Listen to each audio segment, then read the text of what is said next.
follow along with me in this video as I kind of show you guys how I am prepared or am not prepared for a situation like this, and explore what it looks like to actually bug out of town to get away from a virus like this.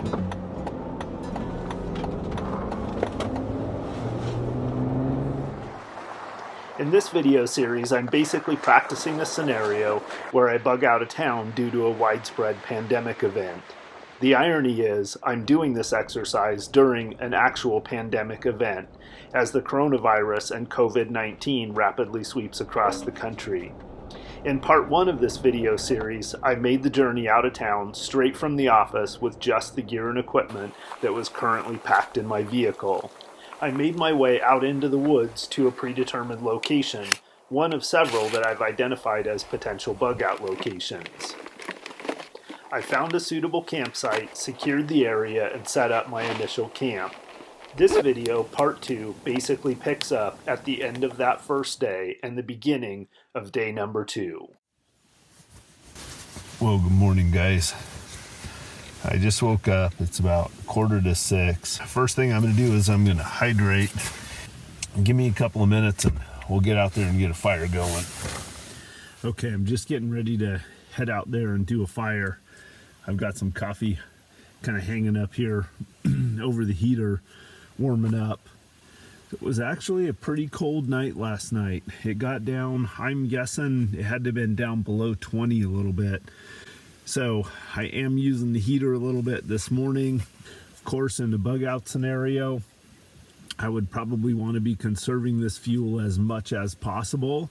Last night was a pretty cold night. There probably won't be many more nights that cold. We're going into spring and the temperatures are warming up. So probably what I would do is use the butane heater very sparingly on just the very coldest mornings. But man, it sure is nice on a morning like this. So as a big part of this video is evaluating my gear from the context of how well it might perform or how well it would work in a bug out scenario. I was really thinking about the rooftop tent this morning in that context, in the context of being in it night after night after night for an unknown period of time. And I think it's actually a pretty viable way to go. It's nice sleeping quarters, small space, definitely comfortable for sleeping in. Nice that it's up off the ground, very secure, very weather resistant, would work in all 4 seasons. So I definitely think the viability for a rooftop tent on a bug out vehicle is definitely there. Oh yeah, guys, it is cold and frozen out here. First thing I'm going to do is get a fire going. Oh, nope, no such luck. No coals left there. Alright, I got a nice fire going. Gathered a little bit more firewood. Got plenty of firewood to get me through the morning. I probably won't keep a fire going all day long, just for a little while this morning while I get breakfast and get some stuff sorted out.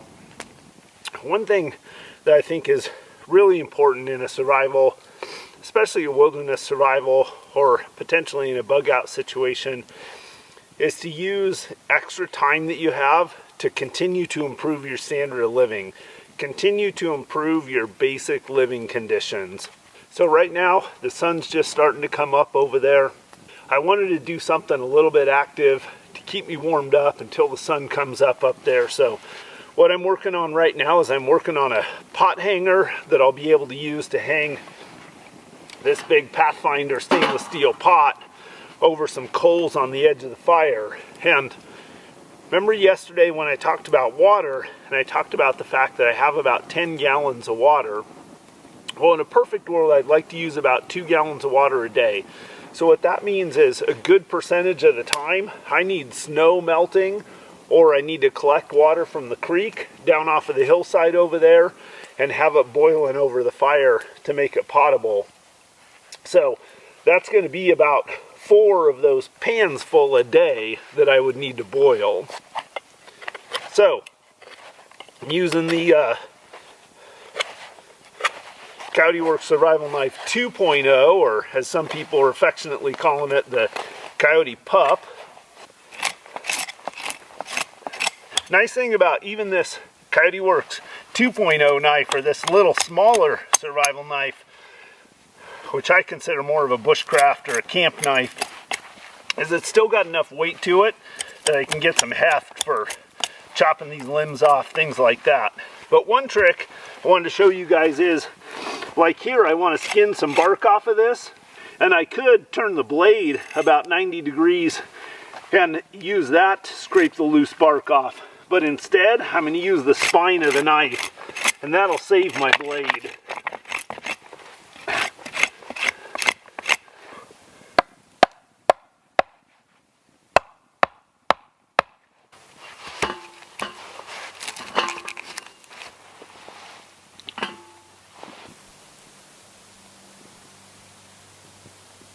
I've got some pretty good drifts of snow, it looks like not too far away from camp, so rather than go all the way down to the creek, which is about a half a mile from here, I'm just going to go pack this thing full of some snow and get it over some coals and start some water melting.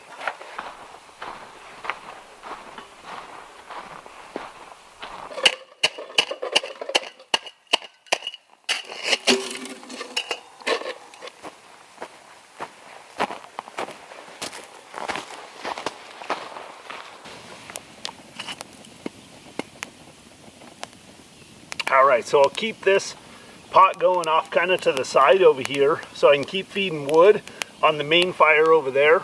That way I can still get warmth off of the fire and still continue to make coals to put over here underneath my pot. One of my main objectives for this first day of the bug out was to take the time to take an inventory of what supplies and gear I had. Taking an inventory early on in any kind of an emergency or a sustained survival situation is absolutely critical because it gives you a clear picture of what resources you have to work with and allows you to be able to create a plan to utilize those resources most efficiently. Alright, so while my water's boiling over there, I thought I'd get started on the food inventory. So this is the box of non-perishable food that I basically just keep in my Jeep. And usually what happens is when I go out on a camping trip, if I use anything out of here, I pack it back up.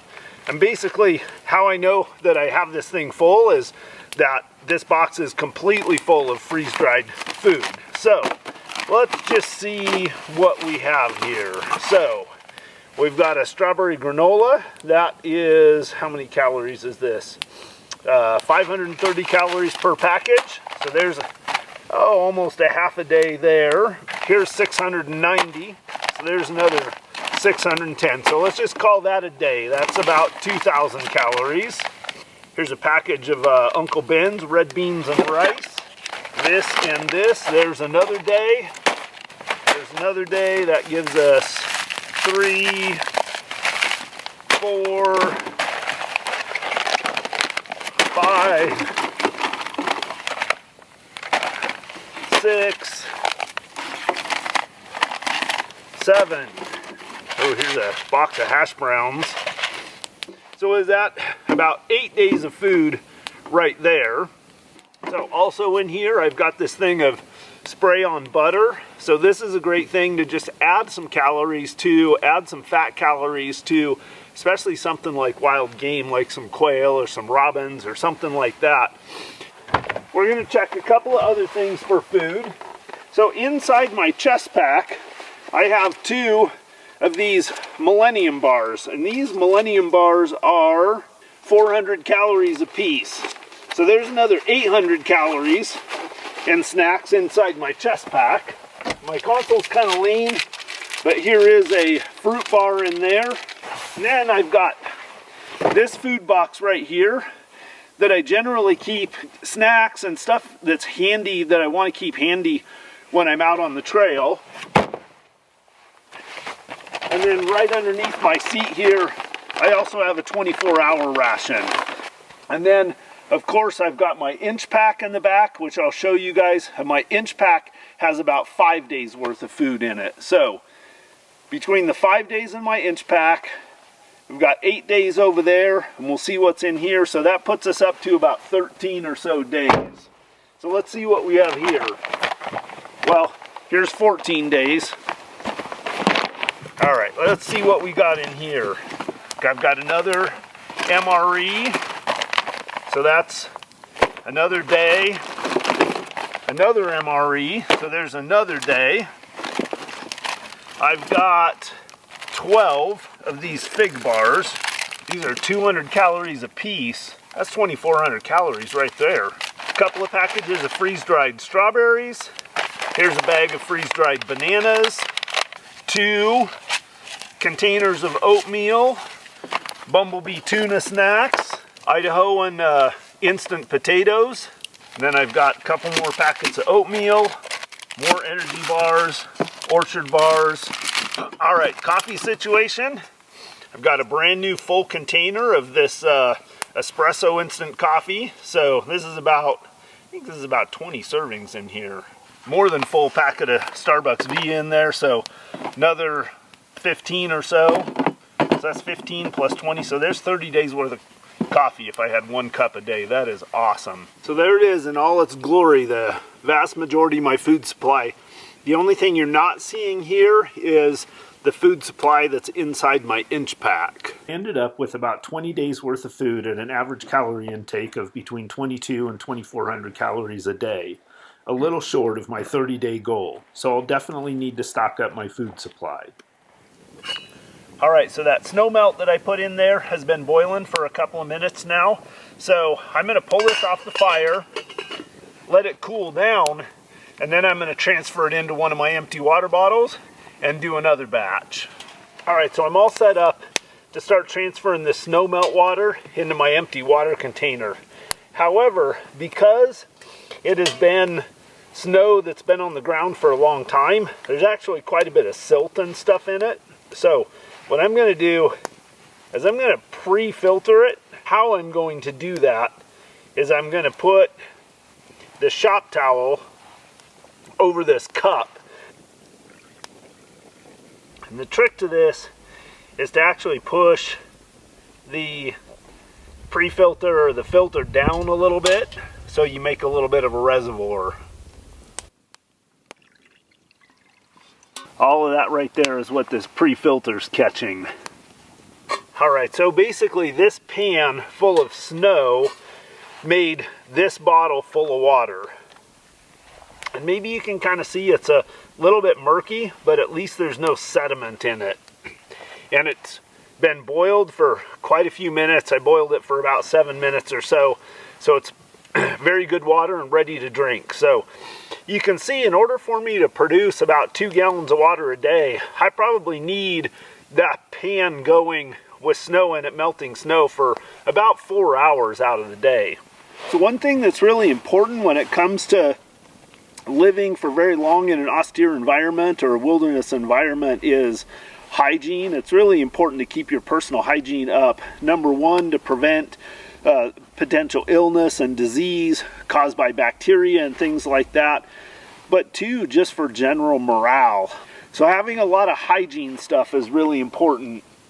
Now I tend to be a little overboard about that, so I've got packs of like these antibacterial wipes, wet wipes. I've got those stuff just about everywhere. So I've got probably a dozen packets of these around. But in addition to that, I've got a couple of things of multi-purpose body soap. And then I've got 2 containers of this highly concentrated wilderness wash. And this stuff is designed to clean just about anything. Laundry, dishes, whatever you want to use it for. Your body as well. And this is really concentrated. So just a couple of drops of this, probably a few drops a day on average, is about what I would use of this stuff. So between all my various array of wet wipes, soaps, things like that, I think I've got hygiene pretty well covered for a good 30 to 45 days. So I've also got quite a few of these blue shop towels. I have 2 full rolls, at 1 partial roll, and then this remnant of a roll. But I also have several cloth towels scattered throughout my kit. Another thing that I like for hygiene purposes is rubber gloves. So I've got, I don't know, probably 3-4 dozen pairs of these gloves scattered around various places throughout my kit. I also do have in my loadout bag one of those hanging gravity feed portable showers. It does work pretty decently for taking showers out of. If I can hang the bag in the sun for a while, it actually warms up okay. But I also always have the option of heating up water over the fire or over one of my stoves. Alright, so I don't know if you guys can see this, but this is a big loadout bag that stays in the back of my Jeep, and it may have been a while since I showed you guys this bag, but this has a ton of extra stuff in it. Alright, let's see what's in that bad boy. A lot of this stuff in here is stuff that I don't necessarily use very often, but it's really important for me to have along. So, on this end pocket right here, I've got stakes, bungee cords, Gorilla Tape, 1,000-pound test, 550 cord, bungee cords, some plastic trash bags. Here's some Ranger bands right here. So that pocket on the end is basically cordage, bungee cords, fastening stuff. So then going into these outside pockets here, this one normally has ammo and magazines in it. I've taken those out because I'm going to show you guys those in just a minute. This pocket here has batteries, so I've got extra AA's, AAA's, CR123s. Oh, look at that. I even have an extra Surefire flashlight and some Ear Pro. All right, now let's go inside the big compartment. In here, I just happen to have an extra roll of paper towels. Then I've got a little Viair air compressor. Here's a bunch of fuel. We're going to go over that separately here. Then I've got a couple of tarps. Here's a DD Hammocks 14x14 tarp. Here's a Bushcraft USA 10x10 tarp. So I like having tarps along just for making shelter, things like that. Here is a USGI wool blanket. This is one of the thinner ones, but it's great for around camp, around the fire. So extra insulating layers. Here I've got my pie irons, 2 pie irons, and then I've got a couple of sets of these extendable skewers for cooking chunks of meat over the fire. Then I have a pair of powder pants here, and then here is my shower, my gravity feed shower. And then I've got an extra whoopee in here, another poncho liner. So this bag is where I keep stuff that I don't use all the time, but things that are just important, in my mind, just important kind of camp essentials and bug out gear. All right, so I just inventoried my fuel situation. So basically I've got 3 things that take propane, butane fuel mixture. I've got my heater and this stove, this Covea cube stove. And then these 2 things take this type of butane fuel. And then I've got my little Optimus Crux stove, which takes this type of fuel. So as far as these canisters of fuel, I've got 2 of these extra large ones. And then I've got 2 more inside my food box, which I'll show you guys right here. So that gives me 4 butane canisters for my Optimus Crux stove. And then for my heater and this stove, I've got 1, 2, 3, 4, 5, 6, 7. So I've got 7, 8, 9. So I've got 9 of these canisters. So that's plenty of fuel to get me through 30 to 45 days of cooking and eating.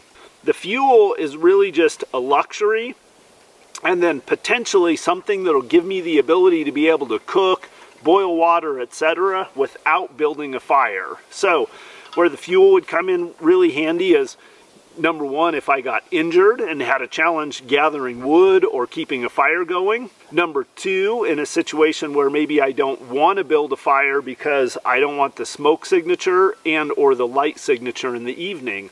Like perhaps maybe there's a situation where there are some other people in the area. Having said that, I'm really confident, really comfortable with the fuel supply that I have in my vehicle for a bug out type situation. So, not that it's absolutely necessary, but I do have a grill in with me. Having a grill along is a good thing. It does give you some options for cooking meat and vegetables and things like that if you come across them out here.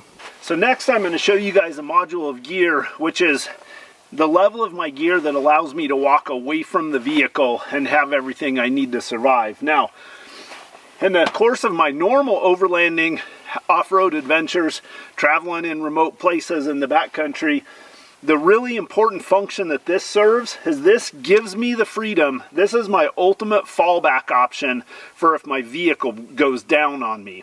So this pack has everything I need in it: shelter, food, water, water filtration, clothing. This has everything I need in it to sustain life for about 5 to 7 days really comfortably. This, in conjunction with my Hill People Gear chest pack and what I call my wilderness carry shooter's belt, is basically all the kit I would need theoretically to walk off into the woods and survive for an indefinite period of time. In part 3 in this series, I'll continue to break down the gear and supplies that I have in my Jeep, including all of the cutting tools that I have, my inch Bugout pack that's designed to allow me to walk away from the vehicle, my recovery gear, and much more. As always, I appreciate your support, look forward to your comments, and I'll see you all in part 3. Coyote Works, out.